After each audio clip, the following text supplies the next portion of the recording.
Morning all, tcDetects back out again. Surprisingly sunny, although a little bit blustery, so I'm not sure if we'll get the drone up today. On a field that I've been on once before. See behind me now? All of a sudden now he's obscuring my face. Hey, you're not missing out on much over there. We didn't find a lot on this, but this bottom half of the field didn't really touch. Sort of walked across it on the way back to the car, so I'm not sure you could really call that doing the field.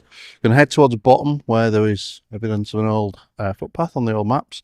And we're out with a Quest V80 this morning. I've got a new control box, so thank you to Carl at Spinadisc for sorting that out for me. So we're going to try the new control box to see if it's any better with the EMI stroke falsing issue that I was having with the original unit. If it isn't, then I don't know, back to square one. Maybe it's a coil thing. Got the larger coil on it today. That was the coil that seemed to be having the most problems, or rather that there was one it was most evident with it. Whether or not it had anything to do with the coil, I'm not sure, but I'm going to give it a whirl on there and see what we find. There is no obvious EMI in this field. There's nothing until way over the motorway. You see those. You see the wind turbines on the other side of the motorway, but they are quite some distance away, so they shouldn't give any interference. Shouldn't. I guess we'll find out. So I've walked about 50 feet into the field so far with the V80. I'm running it in normal field and not tweaked anything. I've switched on the gyroscope, power save, stuff like that, but I've not actually altered any of the settings themselves that affect the performance of the detection side of things. So I'm running in normal field, not tweaked it, HyperQ, so their version of multi-frequency, and I've got the large coil on. Other than that, completely standard, nothing's changed. I'm running in 80 sensitivity, which in previous experience would have been very, very difficult, because that's when it seemed to get EMI stroke falsing, not sure which, but seemed to react very strangely in the field. So far, it's not doing that. So far, it seems to be okay. Now, 50 feet, that's no distance, but wanted to say that up front before we get into the, let's see if we can find anything. Just to say it seems, so far, fingers crossed, touch wood, all of those things to be running more stably with the new control box. And first decent signal in the mid 60s. Was out of that clod, about 6 inches down. See what we get here. I think I can see the other side of it. I think I can see the side of it actually. Let's just do this live, and so I think we're going to need the pinpointer. On the side of the clod here, this greeny looking thing, which is a looks like a pre-decimal penny of some description. A bit worn and battered, but probably be able to ID that later on. Just trouser rub.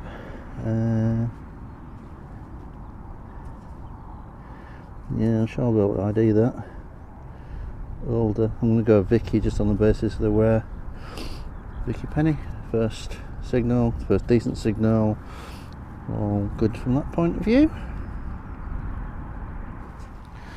So, had a moment a minute ago when I thought we were getting the falsing back, but calmed down. I'm not sure, maybe it was just a particularly iron infested part of the field, but here I am, wandering along, not near any particular EMI sources. I've got it actually up in 85. You can hear it again. Hopefully you can hear that. I was picking it up. Strange way it reacts in certain circumstances, but that I'll try and knock it down to 80 again. Maybe I was getting a bit too brave in 85, and we'll really noise cancel just in case. So as you can see, field, hyper-Q, I've got the target stability ID on, all of those sort of gyroscopic features are on, but other than that it's exactly in field standard settings in hyper-Q.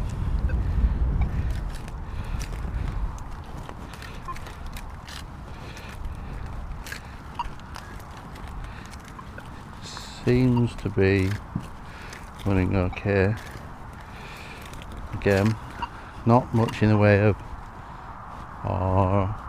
obvious EMI in this field. Like I said, on the horizon there you've got some wind turbines, but they're literally on the other side of a motorway, and the field beyond that motorway is where I was on the other week, I think the last video actually. So they're actually not as close as they look anyway, they're further back than that, they're like 2 fields behind that, so shouldn't be any interference from anything that far away. And then, you know, a 360 of the field farm out there, but nothing that would provide any EMI in this field. So in theory we shouldn't be getting any EMI sort of falsing. I've also tried it in single frequency, moved it into 20 when it was pulsing EMI a little bit earlier. Like I said, only for about a small 10 feet section, so maybe it was something localized that little bit, but here you can see it seems to be running more stably. Somewhere in here there's a signal, but as I was bending down, kneeling down, I accidentally put the acupoint into the soil, which is quite givey here, quite clear. Took it off and it's taken the end protector off with it, which is buried in that hole there. So top tip, don't do that with your acupoint. Maybe the issue with the V80 is something to do sort of like a degrading performance over time, or something to do with the noise cancel or coil balance, because it started again to do the chattering all over the place.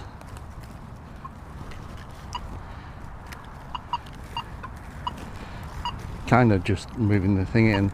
Go back over where you indicated there was a signal. No signal. So it's very noisy. Nowhere near an EMI source still at all.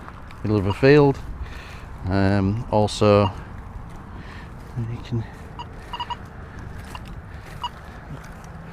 It's not a particularly mineralized field. There's no real evidence of that, and certainly not with other detectors I've had on this field when I walked across it with the Versa, and the one just over there, which I did do with the Versa. There's just no real evidence of that. And it goes through patches where you can hear it. It's fluttering and stuttering, making it difficult to identify real targets. And it quieted down for 5 feet, then start again. And I have coil balanced it just before started videoing again, so I've literally coil balanced it about, or ground noise cancelled I guess they call it. So got a take signal here showing us 60 in the not really in the FE scale. I've moved the sensitivity down to 70, so what I was going to say was, although this signal sort of defies that a little bit, is it can be difficult sometimes to differentiate a signal when you hear it chirping, even I'm not moving the Quest and it's chirping anyway. It can be difficult sometimes to differentiate a real signal from one of the false signals, which make it difficult to dig. But there is a real signal as well as the chirpiness, so I'm going to dig that. I've literally no idea what's going on with the V80. It seems to want to be stable for very short periods of time and then start with its silliness again, and I can't work out a specific reason for it. This is a new control box, don't forget, so that in itself doesn't seem to have particularly fixed the issue or completely fixed the issue, accepting that it was stable when I first entered the field, and it seems to be getting less stable the longer I hunt. Right, anyway, enough of that. I'm going to dig a signal, see what we get. Right, so this is that signal. I've no idea where it is. I'm just going to try and do things one-handed. Never never easy. In here somewhere. And here we go. We have a piece of, it's like coppery scrap of some description. Clearly had some purpose there. Not sure if I can unfurl it or anything. No, two stuck together. I don't think there's any specific age to that. It was about 3 inches down. But yeah, piece of copperiness, so you can understand why it gave such a good signal. And next up was from just down here, about 6 inches down. Big signal, not surprising. Like some sort of copper, I don't know, frame. Bigger, you might say, it's a bookshelf bracket or something like that. Still could be a bracket, but something smaller. And the V80 is now running relatively stable again for no apparent reason, as in I've not changed anything. So we're still in field, hyper Q, sensitivity has gone down. I'm put it at 70, which to me feels too low. But yeah, seems to be stable again. This machine is sort of doing my head in a little bit, to be honest. It's so temperamental, I think would be the charitable word. I don't feel like I'm really getting to try and see how the interesting and innovative features built into the machine are working, because I'm spending so much time worrying about the stability, tweaking it, noise cancelling it, or coil balancing it, whatever they call it for the V80, which is a great shame, because lots to like with the design, lots to like with the feature set, if it could only run stable. And next up, the V80 seems to be liking copper at the minute. We've got a coppery stud, some description, very true, relatively modern, 3 or 4 inches down in the 50s. And we're in a period where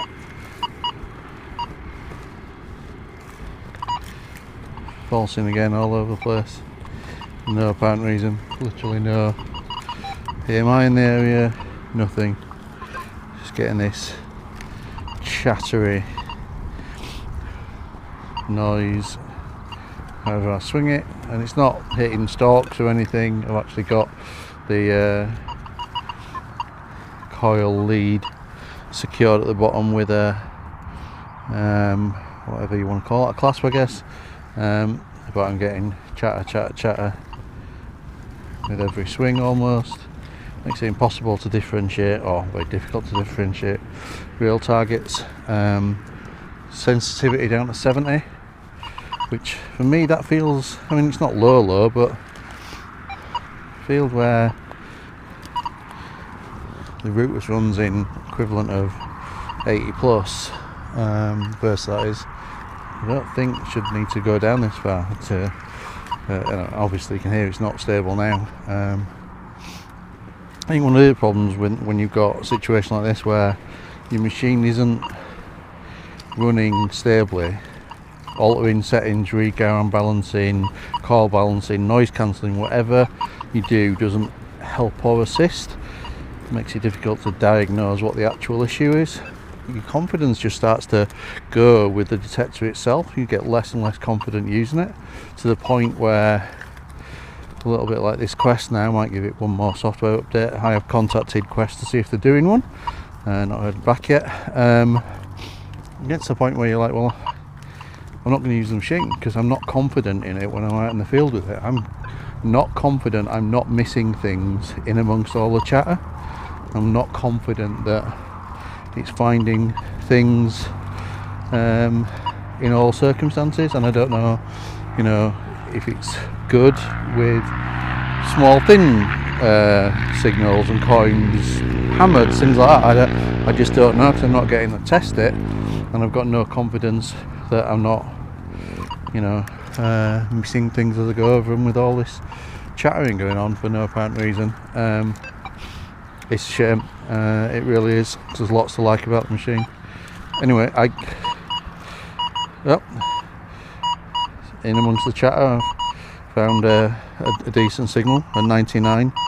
Alright. Again, I'm going to dig that and see where we are, but you could hear up until this point nothing but chatter, so still chattering now. It's at the side and I'm not moving it and it's still chattering. Anyway, see what that one is. If we do this live somewhere here. Hard to do one-handed, can't make one hand straight in the other, but see if we can get it out. Oh, it's not that looks like a stone on the top, but is that a piece of lead? So we'll find out. Let's get the machine back over it and see where the signal is now.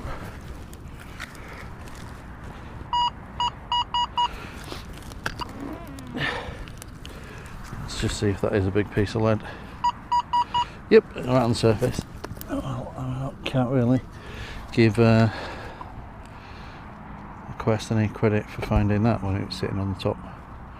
But yeah, piece of scrappy lead. So out with the Versa, good afternoon, giving up on the V80 for now. I just thought I'd show you the EMI screen on the Versa, a great feature so you can see what EMI is. These last set of signals over here are showing the multi-frequency ranges. I'm in multi-frequency 1, so it says at the top, but you can see there's, well, I mean, you would expect the EMI to be up here if it was problematic. There's a couple of singular spikes down here, singular frequencies, but nothing on the multi when you look at the ranges available. So I'm not sure why the Quest was kicking off in that. I did try the Quest in single frequencies, all of them as well. So anyway, we'll carry on.